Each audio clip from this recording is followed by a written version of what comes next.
Сәлеметсіздер ме, құрметті ата-аналар және мұғалімдер. Бұл видео 15-20 минутқа жоспарланған. Бұл видеоның ішінде жылдам оқу қорабы, оның ішінде қандай материалдар бар, ол материал балаңызға қалай көмектеседі, осы туралы айтатын боламын.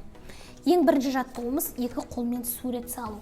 Екі қолмен бірдей мынаның үстін қаламмен бастырады. Сол кезде оқушының екі миының арасында байланыстар жасалып, ол оқу жылдамдығын арттыруға, есе сақтау қабілетін дамытуға көмектеседі.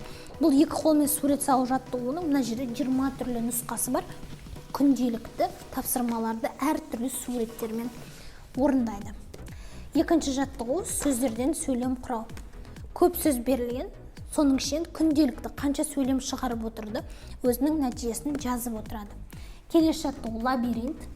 Бұл ойлау жүйесін дамыту үшін жалпы қалай барады, және лабиринт жаттығуын жасаған кезде міндетті түрде таймер қойып қою керек. Себебі жылдам оқу деген баланың бойында жылдамдық деген машықты алдымен қалыптастыру деген сөз. Бұл жылдамдық машығын қалыптастыру үшін жасалған. Мына жерде лабиринт жаттығуының 10 түрлі нұсқасы көрсетілген.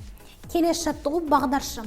Бағдаршам жаттығуы екі ми бөліктерінің арасында байланысты жасау арқылы есе сақтау қабілетін дамытуға арналған. Қарасаңыздар, сары деп жазылып тұр, түсі де сары, жасыл деп жазылып тұр, бірақ түсі көк. Тапсырма бойынша тек қана түсін айту керек. Көк, қызыл, қоңыр, сары. Осы кезде бұның түсін айтатын біздің оң жақ миымыз, ал оның жазылғанын қара етіп оқитын біздің сол жақ миымыз. Ал екі ми бөлігін бірдей дамыту үшін, балаларды шатастыру үшін, ойлау қабілетін дамыту үшін біз түстерін айтқызамыз. Келесі жаттығу әріп пен сан байланысы. Көп ата-аналар шағымданып жатады, сандарды реттілігімен дұрыс айтпайды, немесе алфавитті әлі жаттамадық деген сияқты. Сондықтан бұл әріп пен санды байланыстыру арқылы логикасы дамиды, сонымен қатар санды жаттайды және әріптерді жаттайтын болады. Келесісі Шульте кестесі. Көздің көру аумағын кеңейтуге арналған жаттығу. Шульте кестесі туралы подробнее айтатын болсам, бұл 15 минуттық сабақ, сондықтан боксты алғаннан кейін обзор видеоның ішінде көресіздер. Мынау ең оңай деңгейі, бұл бірінші сыныптан арналады. 4-4 варианты. Мынау Шульте кестесінің 5-5 варианты, яғни 25 сандық. Ал мынау Шульте кестесінің 6-6 деген варианты. Деңгейі барған сайын көтеріліп отырады. Ал мынау оқушының кітапқа деген махаббатын ашуға арналған жаттығу. Мына жағында ешқандай суретсіз варианты. Күнделікті мәтін бола берген соң ол жалығады. Себебі бастауыш сынып балаларында қазірде танымдық процесс болып жатыр да, ал оған күнделікті бір мәтін сөз бере берсеңіз, танымдық процесі баяулайды. Сондықтан қызық болу үшін біз арасында зат есімдерді немесе етістіктерді деген сияқты суреттермен алмастырамыз. Келесі пирамида кесте. Бұл да Шульте кестесі жаттығу сияқты көздің көру аумағын кеңейту. Көздің көру аумағы қаншалықты кең, бала соншалықты жылдам оқиды. Енді бұл жаттығуды қалай орындайды? Мына тұрған қызыл буындарға, бүкіл назары қызыл буынға қарап, 3 буынды қосуы керек. Байқасаңыз, буындар бір-бірінен барған сайын алшақтап жатыр. Ол деген көздің қамту аймағы кеңейеді деген сөз. Мынау кішкене күрделі нұсқасы, ал мынау бастапқы деңгейі. Плюстарға қарай отырып, буындарды қосып оқу керек. Мынау да, ал мынау келесісі. Осындай 10 түрлі карта бар. Алтын таныстырдым. Енді эмоциямен оқу.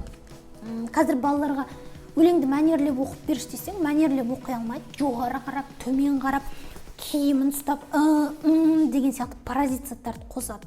Бұл сонымен күрес деп айтсақ болады. Әртүрлі эмоциялар көрсетілген, сол сөйлемді эмоцияға байланысты оқиды. Мына жаттығумен күнделікті айналысқаннан кейін өлеңді мәнерлеп оқуға дағдыланады. Одан кейін жылдам оқу мәтіндері, енді оқу жылдамдығын арттыру болған соң міндетті түрде мәтіндерді қостық. Мәтіндерді екіге бөлдік. Бірінші сыныпқа арналған мәтін және 2 мен 4-ші сыныпқа арналған мәтін. Бірінші сынып мәтіндері кішкене шрифті үлкен және мәтіндері қысқа болып келеді. Ал 2-4-ші сыныптың мәтіндері кішкене ұзақтау. Және ең күштісі жұмыс дәптерін жақыннан түсірсек, әртүрлі жаттығулардың реттілігі және әрбір жаттығуды орындаған сайын қанша уақытта орындады, уақытын жазады және барлық уақыт бүгін мына жаттығулардың бәрін жасауға оған қанша уақыт кетті. Бұл уақыт барған сайын қысқару керек. Бала өзіндегі прогрессті уақыт арқылы, цифр арқылы көреді. Және бүгінгі күннің инсайты. Бұл деген қазірден бастап балаларыңызға бүгінгі күніңе отчет бер, бүгінгі күніңе есеп бер деп үйрететін болсаңыз, ертең уақытын босқа кетіретін жалқау балалар шықпайды. Ал мынау жылдам оқу қорабындағы жаттығуларға нұсқаулық, яғни инструкция. Мынау қандай жаттығу, бұл жаттығуды қалай орындау керек. Егер қателесіп кетіп жатсаңыз, ашасыз шульте кестесі. Бұлай орындау керек екен ғой, жазылып тұр. Немесе QR кодтар арқылы әрбір жаттығуды өзім түсіндірген қысқа видеоларым болады. QR кодтар арқылы сол видеоларға өтіп көрсеңіздер болады. Құрметті ата-аналар, мұғалімдер, тапсырыс беріңіздер.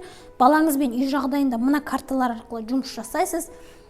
Күнделікті жұмыс жасау арқылы оның ертең есте сақтау қабілеті артып, оқу жылдамдығы еселенетін болады. Ал мұғалімдер бұл материалдарды мектепте көрнекілік ретінде пайдаланса болады.